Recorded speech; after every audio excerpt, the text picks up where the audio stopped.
Thank you for attending this webinar on sustainable finance for small businesses. I'm your moderator, Roxana Astorga from the Pace University Small Business Development Center.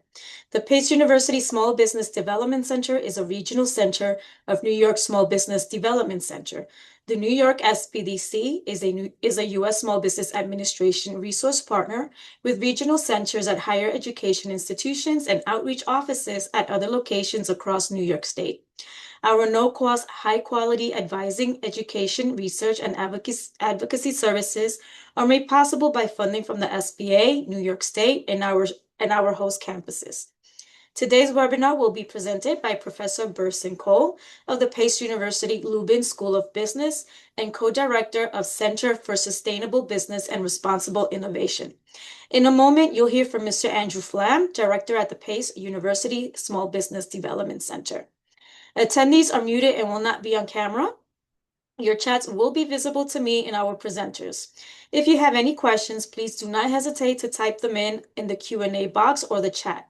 You can open your Zoom's chat and Q&A box from the buttons at the bottom of your Zoom window. We will address questions in a Q&A session at the end of the presentation. With that, I will turn it over to Mr. Andrew Flam. Great. Thanks so much, Roxana, and good afternoon, everybody. Thank you so much for joining us today. Again, my name is Andrew Flam. I'm the Regional Director of the Pace University SBDC. So we work with small businesses and aspiring entrepreneurs in the downtown Manhattan communities and just about all of Brooklyn.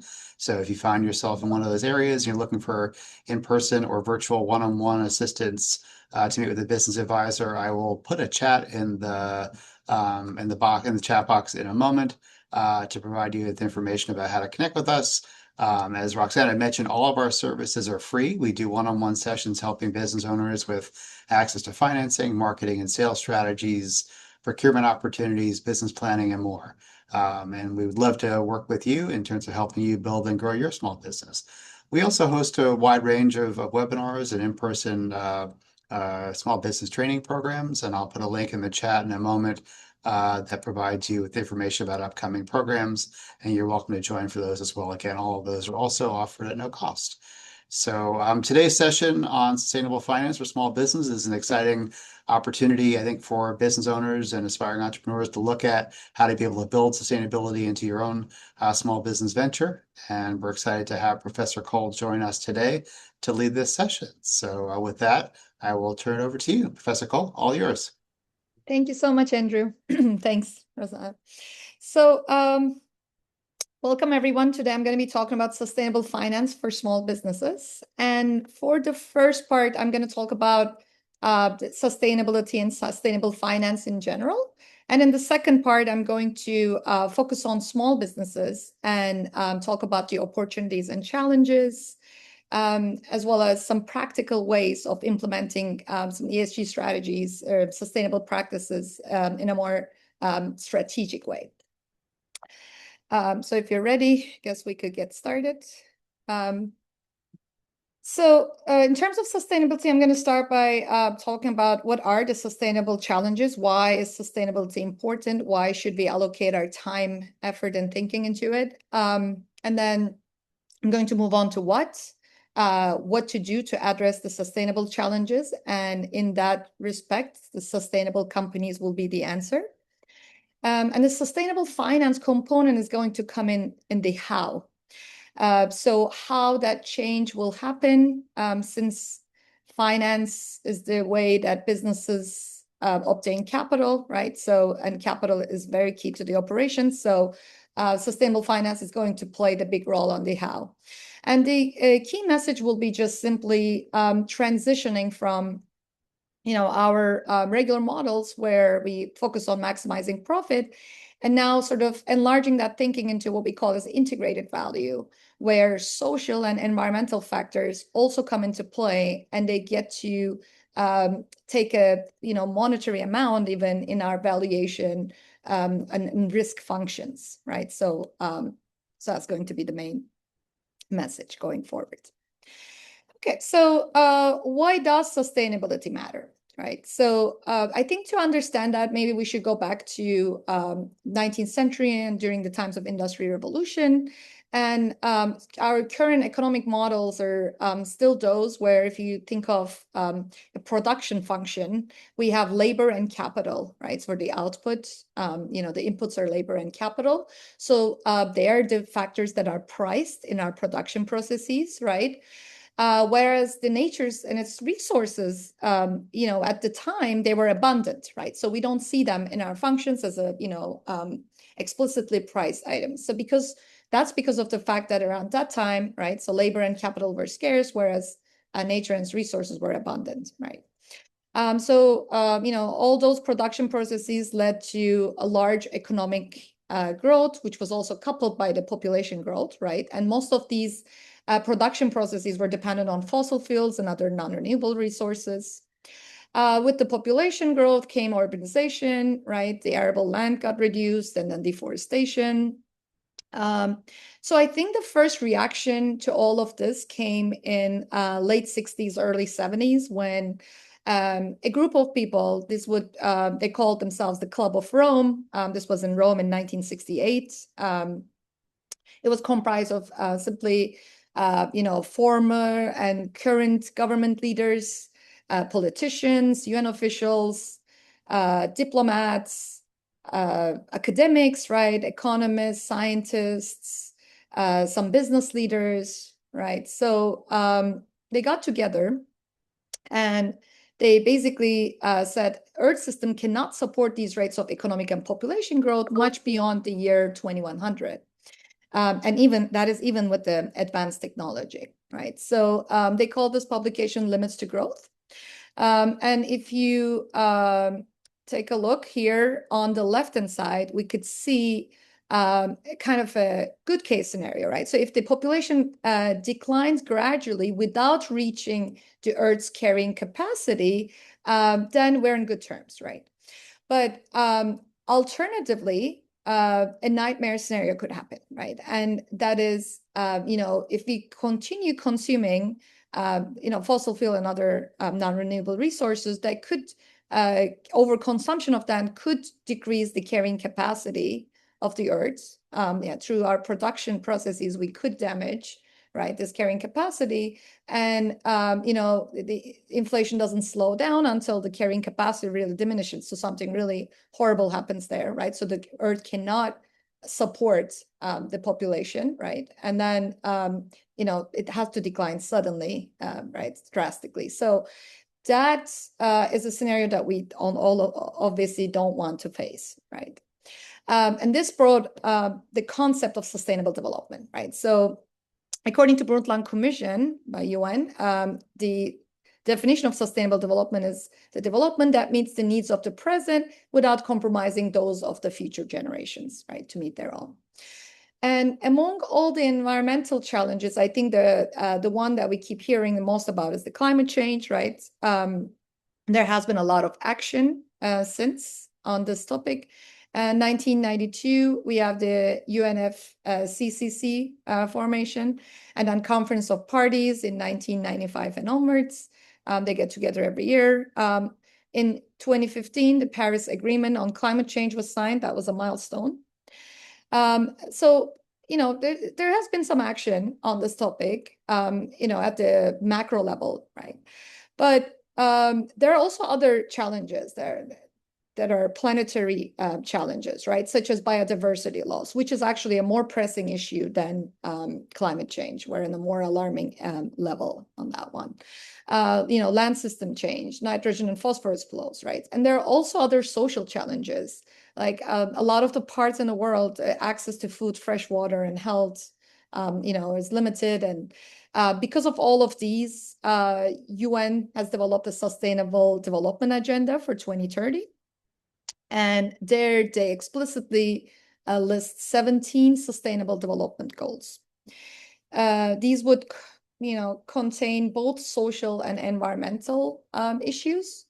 And this kind of served as a roadmap in the last 5 years when companies were filing their sustainability reports. They were to map their efforts into how they're addressing UN Sustainable Development Goals, right? And how they're sort of trying to achieve them by 2030, right? So there are plans to achieve than by 2030. So that's been quite useful.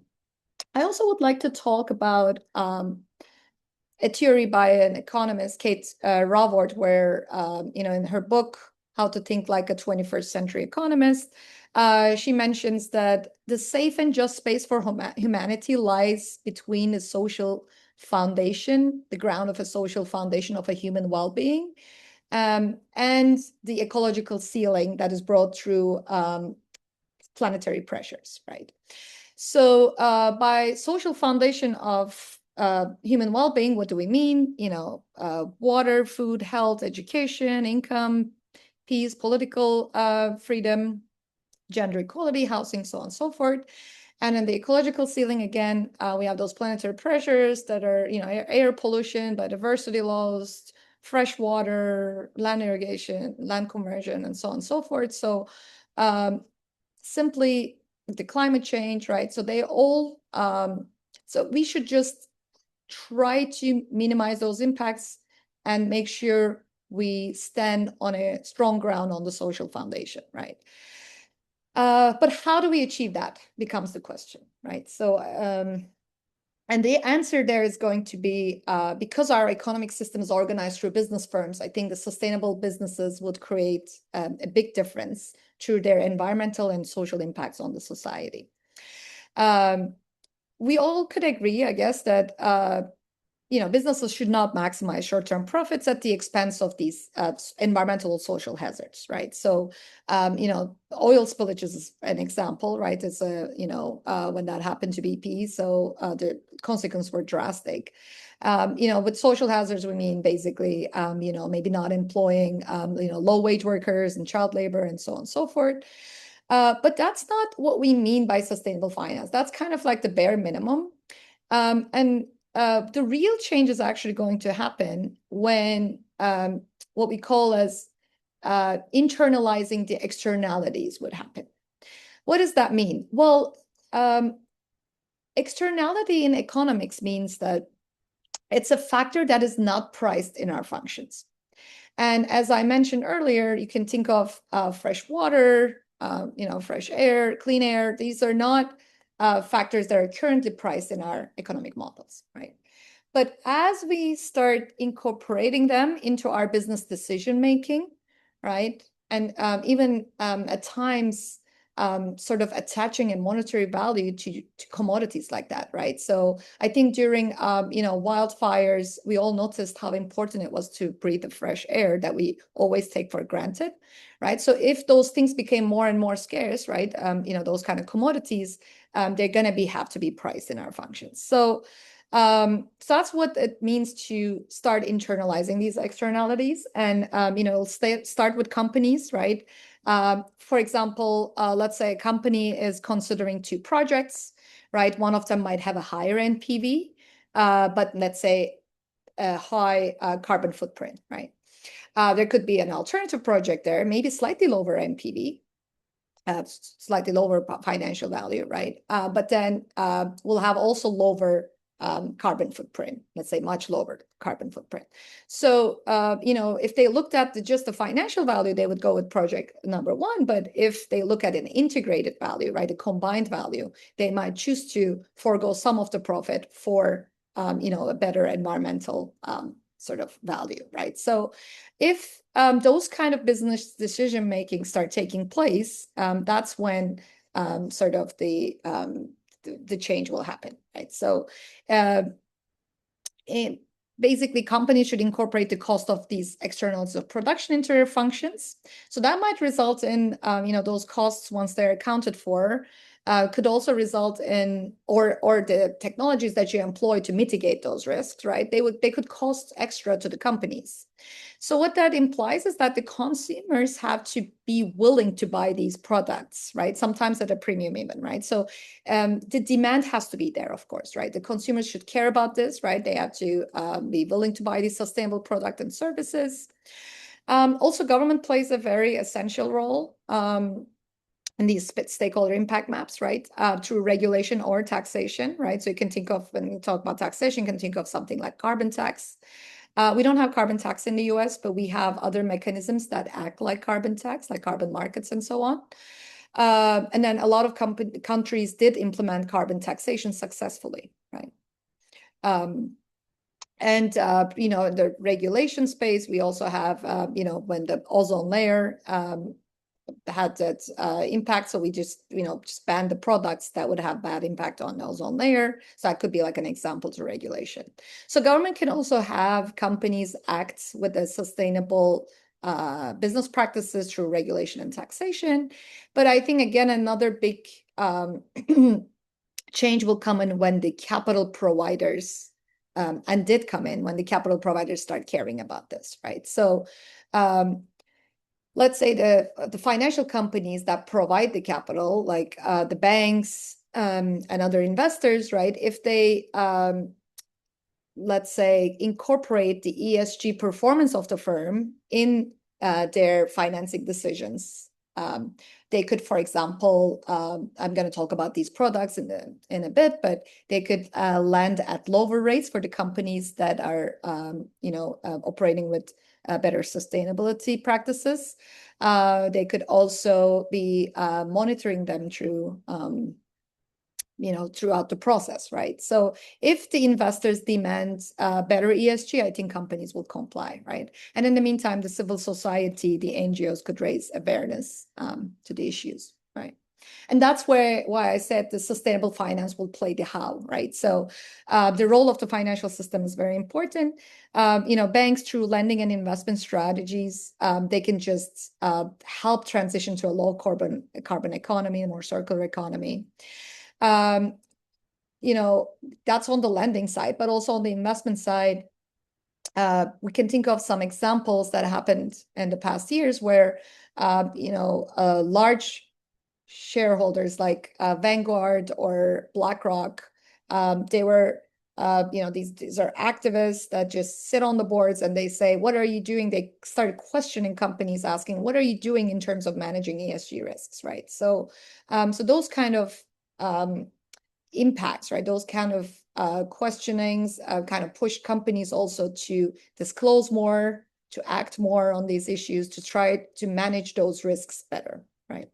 Because when you think about sustainability, it's actually, I'm just going to convey this message throughout this presentation, but it's all about risk management, right? Because those environmental and social and governance factors will introduce additional risks, and sustainability will be sort of achieved if we can manage those risks in a much better form, right? So insurance in that sense is also a very important industry in this space, right? Because as the risks, environmentally related risks increase, these all have to be sort of incorporated into their models, right? So to assess the risk and valuation under different scenarios, right?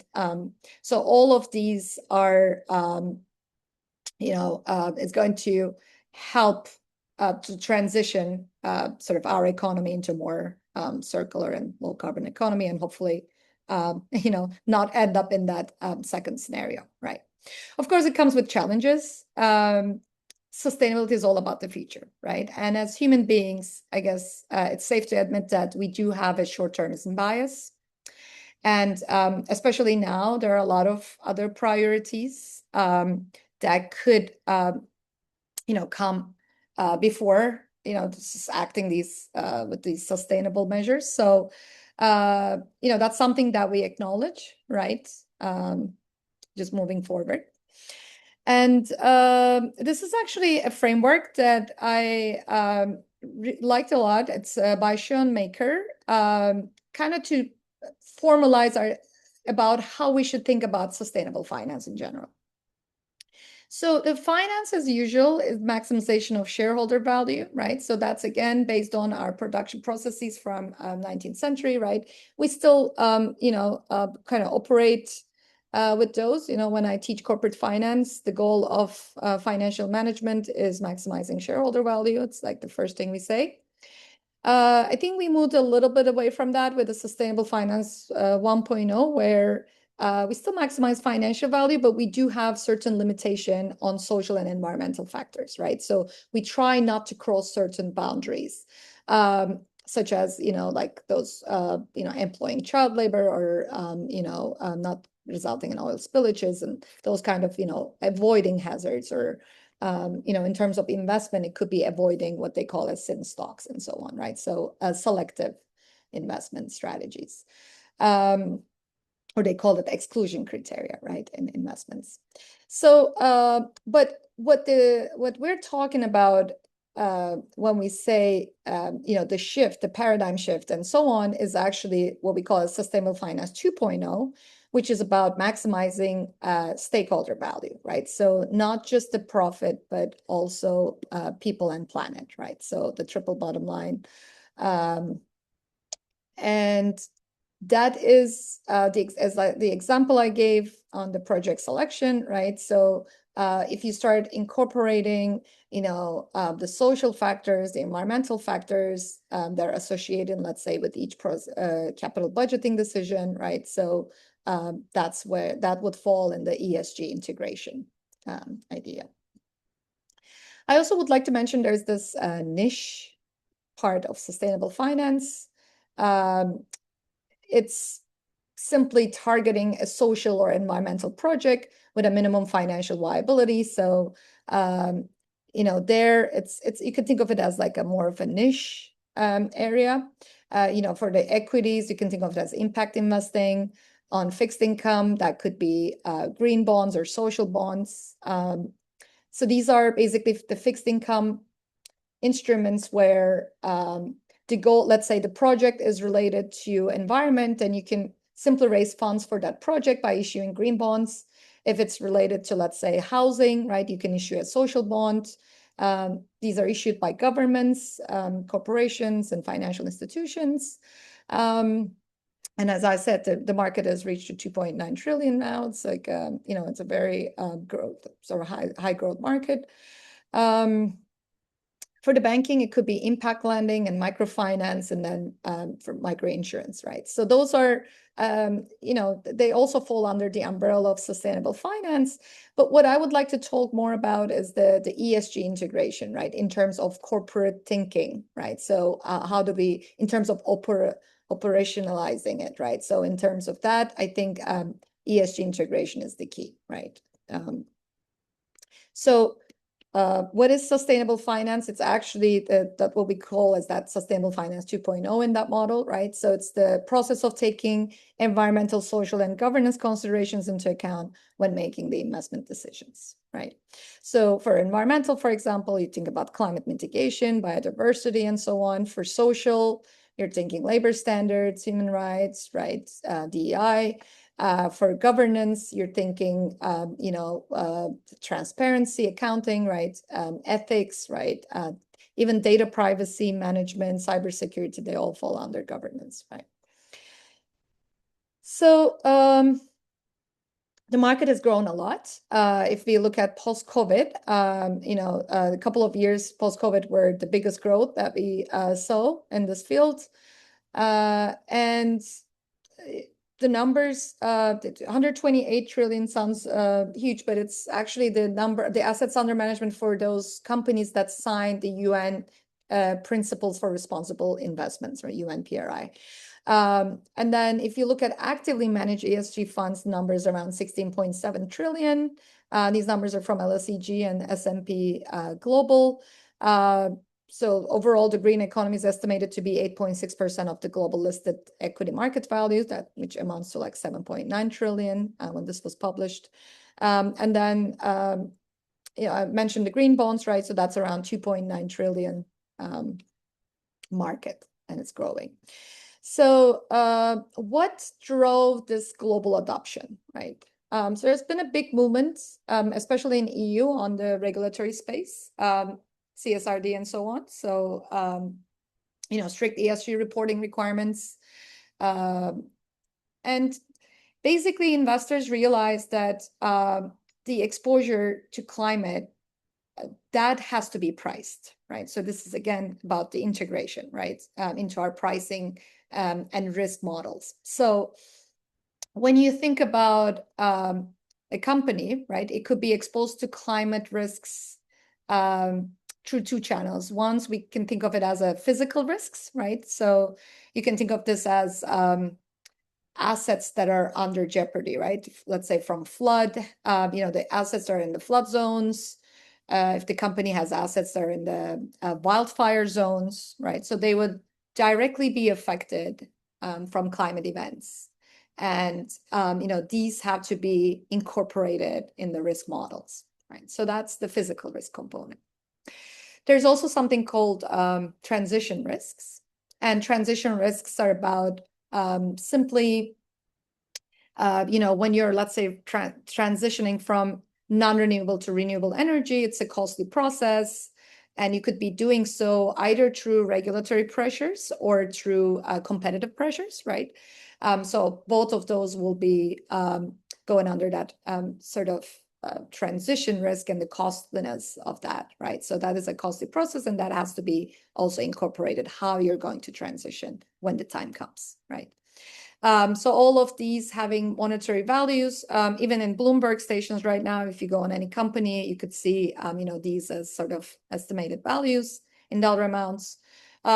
So that happened, right? So investors started realizing that these factors, which fall under risk management, needs to be priced.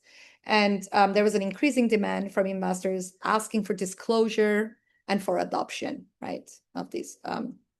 So another reason is also that there's a sustained data by now that shows that companies that do follow better ESG protocols perform better, right? So here are some papers, Fulton and others, that looked at 100 academic studies and found that almost in all of them, the high ratings for CSR or ESG is shown to be associated with a lower cost of capital, both in terms of debt and equity.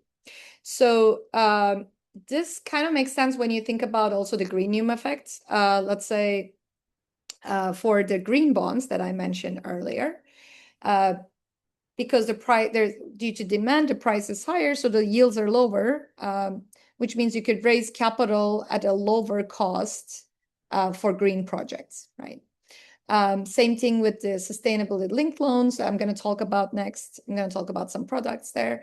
One of them is called sustainability linked loans. This is simply a loan that is contingent on your ESG performance, right? So your rate is, a couple of basis points lower if you, let's say, score high on your ESG and your, retain certain KPIs, right? So I think in that sense, the debt side is clear. And also on the equity side, when you do better risk management, right? When you manage these ESG risks better, then the stock will have lower volatility, right? And that would lower the cost of capital for the equity as well. And also, a large number of these studies have found that the companies with high ratings of ESG outperform the market. BlackRock has another study showed that post-pandemic, 8 out of 10 sustainable investment funds performed better. Actually, during pandemic, 8 out of 10 sustainable funds performed better than non-ESG funds. So, and then there's another paper here on the right-hand side. You could see this is Kumar and others, where they plotted the percentage of additional return, right? Outperformance of ESG stocks over their industry peers. So you could see how it's more material in some industries than others, right? So, going back again, so those are the reasons why I think that led to that wide global adoption and sort of raised awareness, and that made it a very important factor to consider going forward. So what kind of sustainable finance products are available? I mentioned green bonds. Similarly, there are also green loans, right? So these are loans that you can obtain from banks for eligible environmental projects, right? So the funds have to be used there. And now, actually, even with green bonds, EU has regulations on there's strict disclosure of how those funds are allocated and so on and so forth. That's required, which wasn't the case when they were first issued. But, through time, I think they're now asking for more accountability, more reporting. And we also have sustainability-linked loans, as I mentioned. Here, the funds could be allocated anywhere. It could be your regular business operations, not a specifically environmental or social project, but you get a little bit of cheaper financing just because you have achieved your KPIs and so on. I mentioned the transition risks. There are also those funds that are available to make that transition easier, right? So transition aids grants could be provided by financial institutions or by government, right? So when you're switching to more modern sustainable technologies, those are there also to take advantage of. So that's sustainable finance in general, right? But what does that imply for small businesses, right? Because sustainable finance is no longer only for the large corporations, right? So let's admit that. Small businesses have to pay attention to that as well, just because their capital providers will ask how they're managing those risks, right? So they're going to ask for that risk mitigation data, and the small business have to be prepared, aware, right? Keeping track of those risks, how it sort of affects their valuation, their risk models. Supply chain is a big channel through which they will be impacted. You might be a small business, but maybe you're doing business with a large client that has to disclose their emissions, right? Scope 1 and 2 are mandatory. Scope 3 isn't, but a lot of companies still do disclose them. So Scope 3 shows your supply chain sort of carbon emissions, and they will demand that data from the small business, right? So and if the small business fails to provide this data, they might just lose that large corporate client, right? So I think in that sense that in order to keep the supply chain relations, it becomes almost mandatory to keep score of those things, right? And regulation is if there are mandatory sustainability disclosures coming up, that would definitely have to have small businesses act on these fronts. And consumers, right? So a lot of consumers prefer ethically sourced local brands. So small businesses might feel the pressure simply to satisfy the customer demand, right? But there is a good news, right? So small firms can adopt much faster than large firms, right? So, and that's the silver lining thing. So implementation could be, the transition might be a little easier, right? Relative to a large company transition. So what are available? What does sustainable finance for SMEs include? Accessing loans and grants through these sustainable linked loans, right? So those are definitely an option for them. And especially if they reduce their environmental and operational risks, right? If they're aware of them, they manage them, they disclose them, right? So that's important. If they were to transition from non-renewable to renewable energy sources, right? Improving energy efficiency is going to be key, right? So and when you think about it, these transitions, initially they're going to be costly. So there's a high fixed cost that's associated with this transition. But going forward, the variable cost, you're going to save a lot, right? And, the longer the company operates, the larger the savings. So I think in that sense, it is quite essential that, companies consider the costs and benefits in these kind of transitions. And by doing so, they'll, the ESG expectations, they need to meet that, the ESG expectations of customers and the banks, right? And hopefully build themselves for long-term resilience, right? So I'd like to emphasize that operational integration is the key here, right? So if small businesses have to prioritize the practical measures, right? And if they could lower the overhead, and then in this way they could ensure customer support, right? Customer partnerships, and kind of avoid the compliance sort of bottlenecks, right? So I think in that sense, they'll be gaining along the way instead of losing, right? So I'm going to talk more about this, but it definitely has to be implemented strategically. But operational integration is how small businesses should think about sustainability, right? For example, a restaurant switching to an energy efficient refrigeration, number one, reduces their electricity bills, right? And two, there might also be some local incentives to qualify for such transition. So they'll take advantage of those, which as of now in New York State and New York City, we do have quite a bit of those. And then improve the customer loyalty, like customer perception. So obviously, there are a lot of challenges, right? Let's admit the financial resources is the biggest sort of hurdle, right? Capital constraints are there, and you don't have a dedicated ESG stuff. And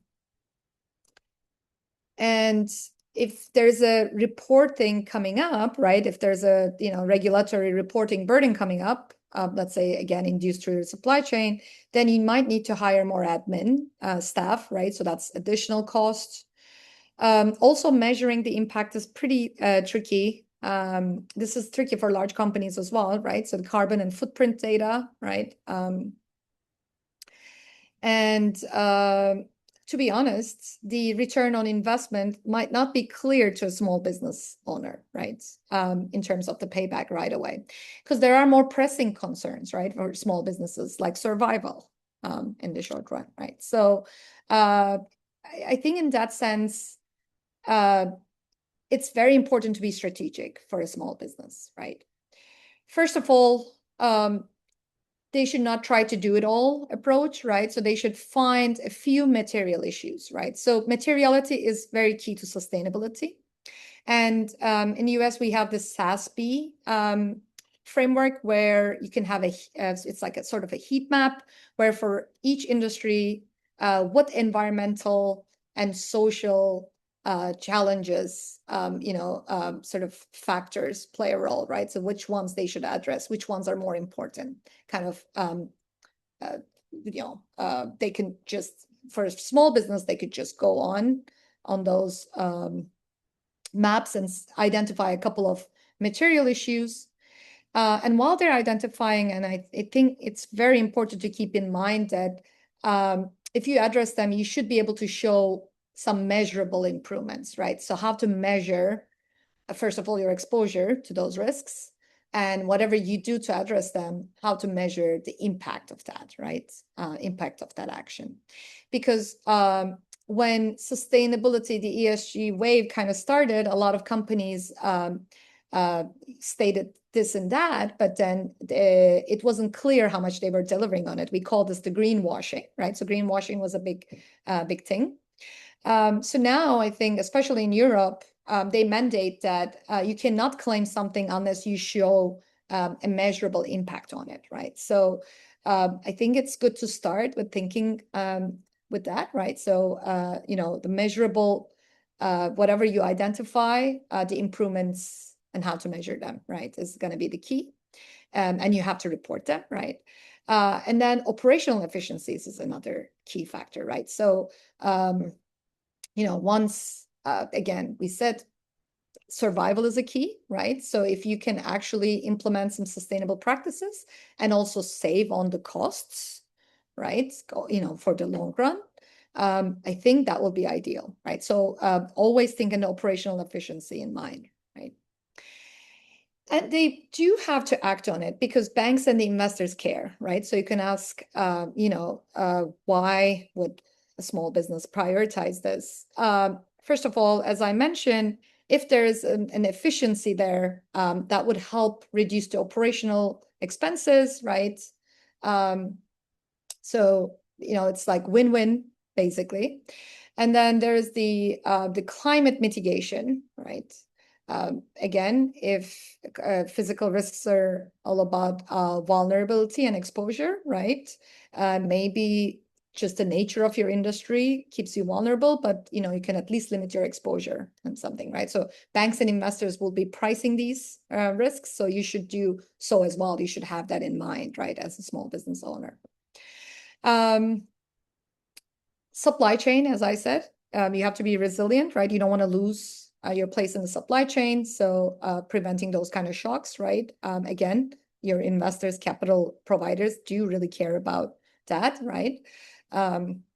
They also care about ESG is not about just managing the E&S risk, but also the governance. There's the G component, right? So a high quality firm management is important, right? And how transparent you are about your processes, right? So governance is going to play key on how you communicate also even these efforts as well, right? And you definitely want to stay ahead of the evolving carbon tax systems, right, going forward. Right now the regulatory shift might have, the interest might have shifted, but it's, the planet is not, the challenges are not going anywhere. So they might make a comeback, right? So you have to be prepared. You have to stay ahead of those kind of regulatory risks. Supply chains, as I said, are very important, right? So that's the compliance pressures that come through supply chains, I think is going to be a big concern for the small businesses going forward, right? So there's a lot of movement there. There's a disclosure emissions data requirement, right? They have to disclose that. They have to maybe improve their sustainable standards to be able to operate in that supply chain, demonstrate the responsible sourcing. For example, a small apparel company was asked, let's say, to demonstrate their labor practices, and then if they fail to do so, they'll be losing those contracts, right? So we don't want that. So I think those two are the biggest pressures, right, on small businesses to act on this area. What are some relevant ESG topics? So on the environmental end, you have energy use, waste reduction, water consumption, and packaging. On the social end, you have employee retention, safety, DEI, community engagement, right? You have governance. On the governance side, you have the accounting, right? Transparency, ethical business practices, and even data privacy and cybersecurity goes under governance, right? And right now, AI governance. So, good news is that the cost savings could be immediate, right? We said even though it's a big fixed cost, you could lower your variable costs like utility bills, right? Reduce waste, right? And run your operations more efficiently, right? Which would be appreciated definitely with your capital providers, but also, you could realize actually cost savings even before you obtain cheaper financing due to those, right? So, and then if you focus on the social aspects, you can have a lower employee turnover, which is always great, right? Also, even hiring employees is costly, right? That's going to improve your margins as well. And you'll keep the best talent, right?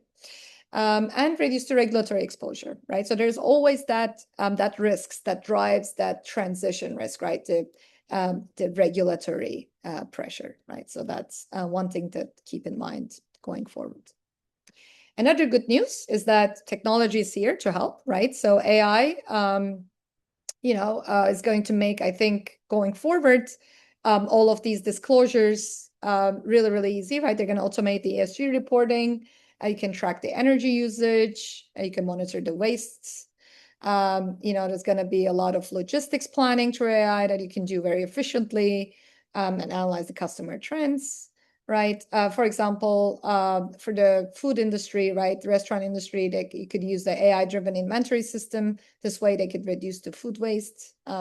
So I think going forward, AI is going to play a crucial role in implementing these practices. And this is great news for small businesses because technology makes it cheaper to access these and make the implementation. Enable the implementation to those who couldn't afford otherwise, right? So I think in that sense, we're in good times. So what are some practical steps? So I think the first step should be identifying the biggest operational risks and costs, right? So again, think of this as from the operational efficiency perspective, right? But when you're choosing options, always have the environmental and the social component in mind as well, right? And then you can track the 2 or 3 important material issues that concern the industry you're operating in, right? Within the sustainability metrics, right? I think energy efficiency is a key to almost all businesses, right? So I think improving energy efficiency through renewables is it's like a sitting duck. And then whatever you do, I think it's also important to communicate all of this transparently, right? Keep track of it and communicate it in a fashion, again, hopefully with measurable outcomes, right? And then there are a lot of grants and green financing options, right? That you can use. So I think definitely exploring those options is important, right? So you can, as I said, the key takeaway is that I think you should treat sustainability as a risk management, right? I don't think we'll be mistaken if we just see this as a good risk management, right? And while you're doing those implementations, operational efficiency should be the first sort of thing to maximize, right? Which will, once you implement these, hopefully will help with your competitive positioning, right? So it will keep you competitive in this business. So to conclude, I don't know, I think I'm doing well in terms of time. Sustainability is definitely becoming mainstream, right? It's a business requirement now, and everybody cares about it, right? So banks, investors, your customers, they do have those expectations. They have the awareness and expectations. So companies, large or small, have to deliver on them. And small businesses don't need complex ESG systems to start with, right? And the good news is, again, they could adapt much faster, right? So that's the one advantage they have over large firms. And they could actually realize quite a bit of financial benefits throughout this process, right? And which will hopefully, when you think of long term, right? The resilience is going to be there, right? That will help their long-term growth, long-term margins, right? And hopefully will provide a competitive advantage. Thank you. Hello there. So we're gonna go over the questions that we received throughout the presentation. So the first question is from David Duncan. With the current administration acting a rollback of ESG, how has sustainable finances adapted to these changes? Great question, right? So we can all admit that right now there's a bit of a hold, right? And I think the industry has slowed down significantly because it was building an amazing momentum, and then all of a sudden it did slow down, right? The priorities have changed. Right now, energy, you could see through the war and also with the AI, the energy needs kind of had some other pressing issues come in front of these considerations, right? These concerns. So, but even though on the front end, companies are not announcing it, there's a lot of investments that was pre-built into this industry. So that is not going away. It's still there. And a lot of the people think it's going to make a comeback. Don't know when, right? So, but they want to be prepared when it does, right? So, and then if they already invested a lot of resources into this, they don't want to back out as of now, right? So, I mean, obviously there's discrepancy across firms on how they approach it, but in general, another thing is that the shift has changed to, again, measurable impact more than greenwashing. So if you look at, like, Europe has been so progressive on this, and they also have other concerns there politically, but they basically, the regulations are there, the compliance pressure is there, right? So the companies still have to do quite a bit of work there to comply with the standards. And, I don't think that part is going away, right? So the funding might have decreased, right? That's allocated to the fields. But I think as the priorities settle, right, I think it might make a comeback. So, but great question. Absolutely.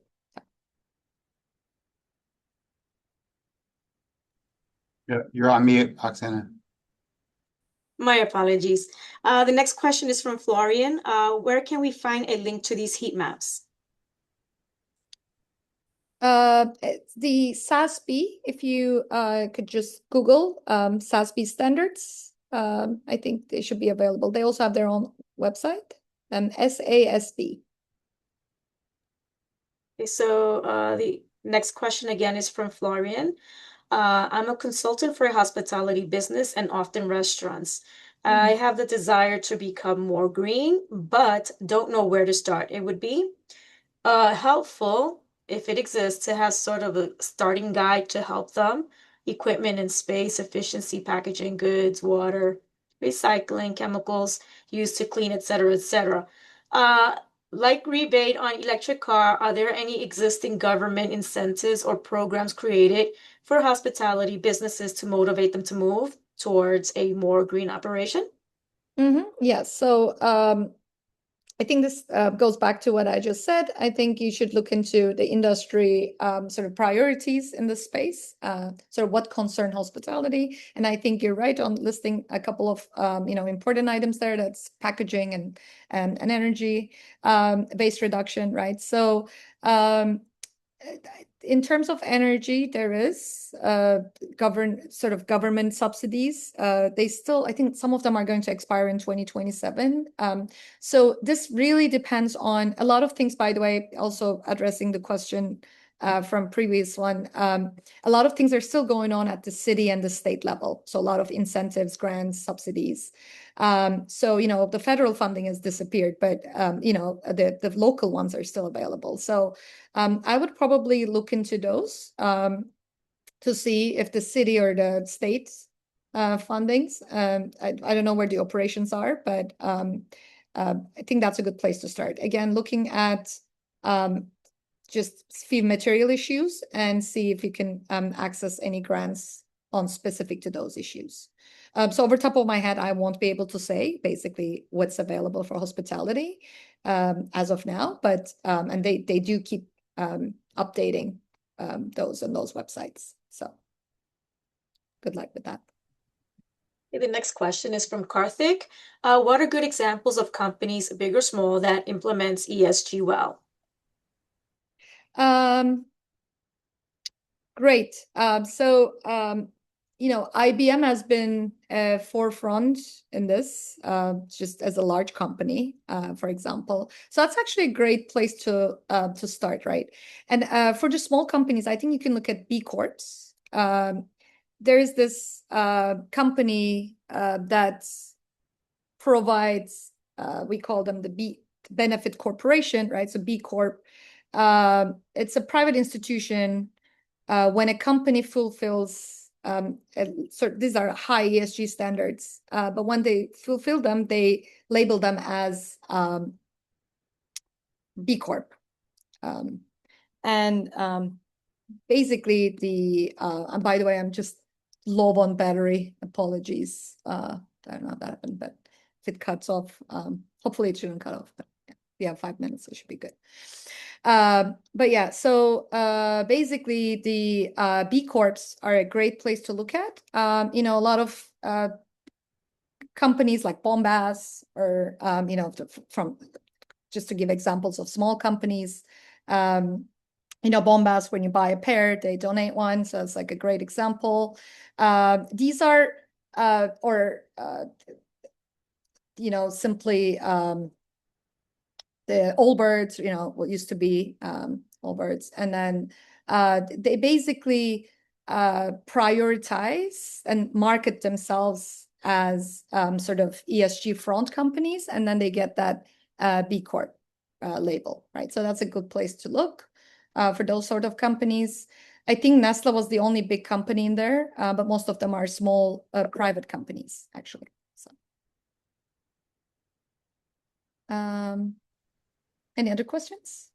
Oh, yeah, Tom Shoes. Yeah, exactly. Tom Shoes is one. Tom Shoes, yeah. Exactly. Yeah, absolutely. Yeah. So it's a big list. It's actually I think 3,000 to 5,000 firms in the very least. They're all very small companies, but that's a great place to look. And then maybe looking into there if you want to model yourself after one, if you want to aim for B Corp, that's a priority. I think those are good places to start to look at what they do, how they do it, and so on. Any other questions? Those are all the questions we've got so far. Well, rating, I guess I'll sort of say first off, sort of thank you, Professor Cole, for going through the presentation. I guess a couple of key takeaways for me. I think it's always good for us to reinforce that the small businesses we work with is kind of both the financial savings that small businesses can secure, through investments in, making their operations more sustainable. And then, I guess the other piece that you had referenced, I think was, the reputational benefits, I think, from kind of being out as like a B Corp or something along those lines in terms of being able to demonstrate, how much benefit you'll receive and recognition you'll get, from your target customers. So, a couple of kind of important things for small businesses as you're looking at, how to be able to make sure that you're building this into your, DNA, what are you about and who you're trying to reach and what type of messaging you're trying to get across, those are certainly crucial, and thank you for raising them. Yeah, absolutely. And just want to add that, those grants and stuff, they're available for early adopters usually, right? So I think taking advantage of those would be great when you're transitioning to that space, right? So that would help you save the cost because that fixed cost is there, right? To implement. And then if you can find the grants that are available for those implementations, I think that's where you could really get a sort of a big score. Go. So our last question is, will this webinar be provided again? That's on Andrew. You mean the recording is, I think, going to be available. I consented for the recording, but if you want to have a part two, and it could be, tailored by the questions. If you want to get questions in advance on certain topics you want me to discuss, I'd be happy to. Thank you. We try to bring back speakers where we have positive responses, and I think this is obviously topics that I think speak to the needs of our small business clients. So I think this is really a solid one. We do have a sustainable marketing session coming up. Oh, yeah. So just in terms of like a similar kind of overall umbrella, but obviously different topics within it. So for those of you that are interested in joining that, I did stick a link in the chat for our events calendar. So you're certainly, welcome to be able to participate in that. And then if you're looking to connect one-on-one to sort of talk about, financing options, for your small business, whether it's, looking at investing in, sustainable projects to help, build your business, or other areas, those are certainly things that our advisors do on a one-on-one basis. And again, all of our services are offered at no cost. Yeah, part two is coming, right, on sustainable marketing. Absolutely. Yeah. Thank Great. you. So, Well, with all that said today, as we wrap up, I want to say thank you to everyone that joined this webinar today. And thank you, Professor Burcin for presenting such helpful information for our attendees. When we close the webinar, you will see a survey. We kindly ask you to take a few minutes, just answer the surveys and let us know what other topics you would like for us to present in the future. Thank you. Thank you so much. Thank you, everybody. For having Have me. a great one. Bye. Bye.